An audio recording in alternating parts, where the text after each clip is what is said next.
сум жена политичарка, жена која што одлучува и креира реални политики. И покрај бројките, мислам дека не доживуваат како реткост. И ако мислиме дека во 21. век времето на бркање вештарки е завршено, грешиме.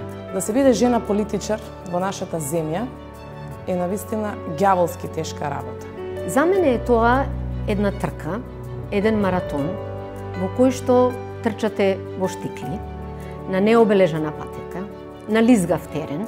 Постојано да се докажуваш дека можеш да се соочиш со предизвици, дека си способна и квалитетна. Ако дојдете до целта, веднаш треба да продолжите да трчате, сменувајќи го дресот, облекувајќи дрес на добра сопруга, на добра мајка. Сите жени кои што во нашето општество размислуваат поинаку, одлучуваат за себе, за своето тело, за своето семејство, за своите односи, се секогаш прогласувани за неподобни, дури и во овој век. Секоја професија што навидувам во општеството е резервирана за машката популација, можат и умеат успешно и дури и подобро да ја обавуваат и жените. Освен полот, имате и став, и глас, и не се плашите да ги употребите.